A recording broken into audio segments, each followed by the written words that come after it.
नमस्कार सभी को। नमस्कार सभी को। आज हम फिर से आपके सामने एक नई लघु कथा लेकर उपस्थित हुए हैं। लघु कथा का शीर्षक है अंतर और लघु कथा के लेखक हैं रत्न कुमार सांभरिया। अंतर यह लघु कथा मनुष्य और पशु के बीच के संबंध को और दोनों के बीच के अंतर को स्पष्ट करने वाली लघु कथा है। इस लघु कथा को भी हम दो हिस्सों में देखेंगे।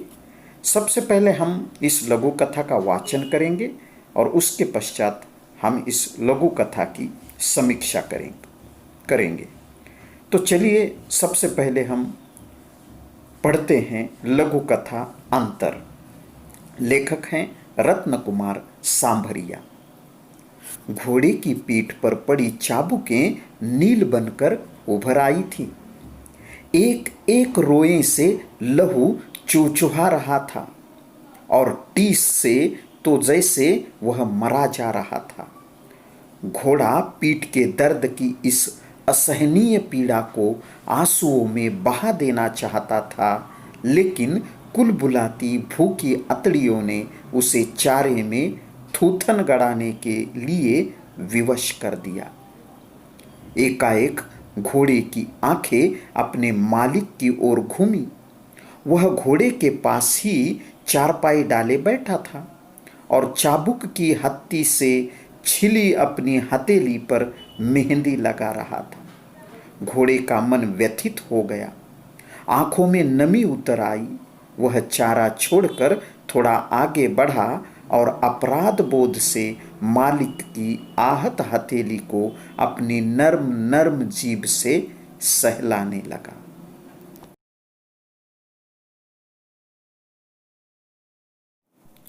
तो यह थी रत्न कुमार सांभरिया जी द्वारा लिखित लघु कथा अंतर। इस लघु कथा में प्रमुख पात्र एक घोड़ा है और उसका मालिक है। घोड़े की पीठ पर मालिक द्वारा जो चाबुकें बरसाई गई हैं, उससे उसकी पीठ लहूलुहान हो गई है। यातना या पीड़ा इस कदर हो रही है कि उस यातना से, उस वेदना से जो है वह मरा जा रहा है। उसकी पीठ पर असहनीय वेदना हो रही है, दर्द हो रहा है और वह आंसू बहाना चाहता है, लेकिन भूख भी इस तरह से बढ़ गई है कि वह चारे में अपना मुंह गड़ाने के लिए मजबूर है, विवश है। मालिक ने जो है ये सारी चाबुकें बरसाकर उसे लहूलुहान कर दिया है।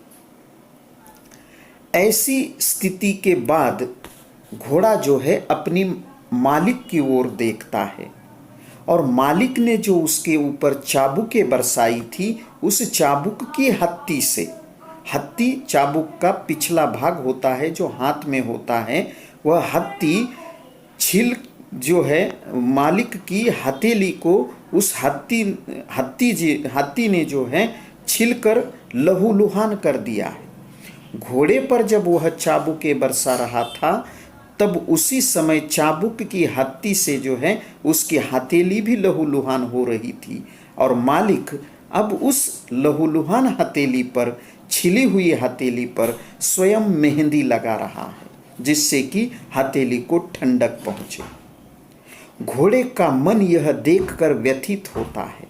उसे लगता है कि मालिक ने भले ही उस पर चाबुकें बरसाई हों, लेकिन मालिक को भी इससे चोट पहुंची है। उसकी आंखों में नमी उतर आती है, आंसू उतर आते हैं। वह चारा छोड़कर जो है मालिक की ओर बढ़ता है और अपराध बोध से, अपराध बोध क्या होता है, तो मेरे कारण मेरे मालिक को इस तरह से जो है मालिक की हथेली आहत हुई है, ये अपराध जो है उसे, उसके मन को व्यथित करने लगता है और बिल्कुल अपराध बोध से वह मालिक के पास आता है, उसकी हथेली को देखता है और अपनी नर्म नर्म जीभ से जो है मालिक की हथेली सहलाने लगता है। तो ये घोड़े और मालिक के बीच के जो संबंध हैं, जो एक पशु और एक मनुष्य के बीच के संबंधों को यहाँ पर दर्शाया है। घोड़े की पीठ लहूलुहान हुई है, लेकिन उस लहूलुहान पीठ को मालिक जो है कुछ नहीं लगाता है, उसे जो है दाना पानी दे देता है और वह खाने लगता है।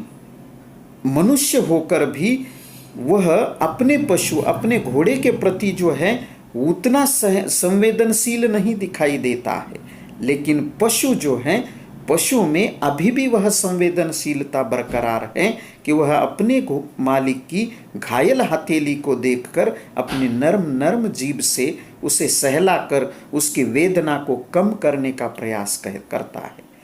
मनुष्य के भीतर संवेदनशीलता दिन ब दिन कम होती जा रही है, या मनुष्य के भीतर संवेदनशीलता का अभाव है, लेकिन प्राणी या जानवर या जिसे पशु कहते हैं, पशु अभी भी संवेदनशील है, और यही संवेदनशीलता के कारण वह अपने मालिक को अपने दर्द से कुछ देर के लिए राहत पहुंचाने का प्रयास करता है।